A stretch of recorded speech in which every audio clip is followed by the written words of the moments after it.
First of all Balayya గారు thank you so much వచ్చినందుకు. Thank you so much sir.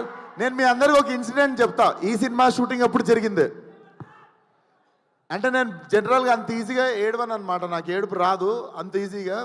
అంటే ముందే ఏడుస్తుండే కానీ ఇంకా పెరుగుతుంటే కొంచెం ఎద్దులాగా పెరుగుతున్నప్పుడు కొంచెం గట్టిగా అవుతుంటాం కదా. సో నేను ఈ సినిమాకి ఫైట్ ప్రాక్టీస్ చేస్తున్నప్పుడు లారీ మీద నుండి కింద పడిపోయినా, మోకాల మీద, రోడ్డు మీద డైరెక్ట్. సో ఆల్మోస్ట్ మోకాలు చిప్ప పగిలిపోయింది. 2 సంవత్సరాలు బెడ్ రీడ్ అని అనుకున్నాం.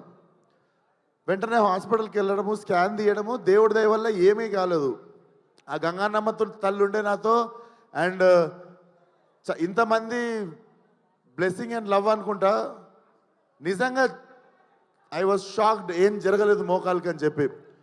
ఆ టైంలో చాలామంది నాకు ఏమైంది అని చెప్పి టెన్షన్ పడ్డారు.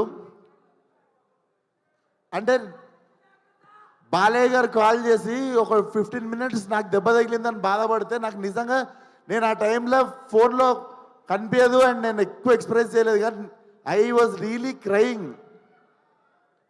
బాలయ్య గారి వాయిస్లో ఎప్పుడు ఒక లౌడ్నెస్ ఉంటుంది కదా. నేను పడ్డా అని చెప్పి కాల్ చేసి, he was really feeling bad for me. I'm worried అమ్మా నీకోసం అని చెప్పి. సార్ మీకు తెలియదు సార్, నా కళ్ళల్లో నీళ్ళు కొన్ని సంవత్సరాల తర్వాత తిరిగినాయి ఆ రోజు. Love you so much sir.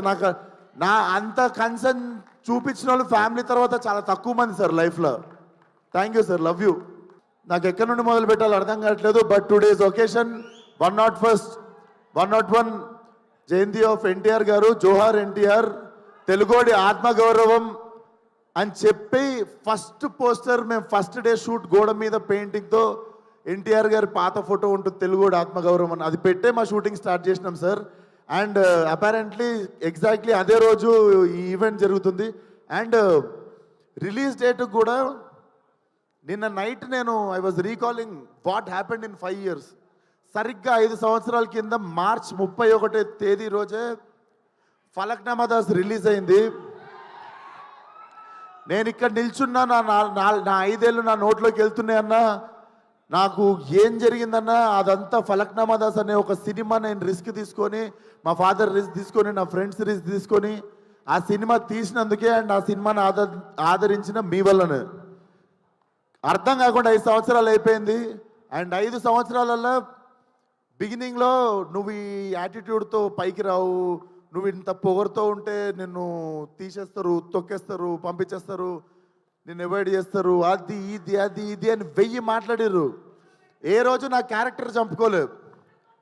ఎందుకంటే మనతో ప్రాబ్లం ఉన్న వాళ్ళకంటే మనకి ఏదైతే తగ్గించుకోమన్నారో అది నచ్చే మీరందరూ నాకు ఫ్యాన్స్ అయ్యారు. అండ్ మీ అందరు నాతో ఉన్నారు. సంవత్సరం తర్వాత, 2 సంవత్సరాల తర్వాత వాళ్ళకి నోరు నొప్పి లేచి చెప్పడం లైట్ తీసుకురు. ఎందుకంటే మనం ఎట్లున్నా మనతో బతకాలని డిసైడ్ అయిపోయారు. సో ఎగ్జాక్ట్లీ రా. సో ఈ 5 సంవత్సరాలు నన్ను సపోర్ట్ చేసిన ఇండస్ట్రీకి, డైరెక్టర్లకి, ప్రొడ్యూసర్లకి అందరికీ థ్యాంక్ యూ సో మచ్. ముఖ్యంగా ఫ్యాన్స్కి. చాలాసార్లు చాలా రకరకాల సిచ్యువేషన్స్ వచ్చినాయి లైఫ్లో, టఫెస్ట్ టైమ్స్. సడన్గా ఏదో జరిగిపోవడం అట్లాంటివి జరిగినప్పుడు మాత్రం నాతో పక్కాగా నిల్చొని మనతో ఉన్న వాళ్ళకి మొత్తం బ్యాండ్ వాయించిన వాళ్ళు మీరే. మీ వల్లనే నిల్చోగలిగిన ఇక్కడ. 5 సంవత్సరాలు అయిపోయింది. అండ్ ఇప్పుడు చెప్తున్నా, నెక్స్ట్ 5 సంవత్సరాలు ఫైరే, కాల్చి పడేస్తా మొత్తం.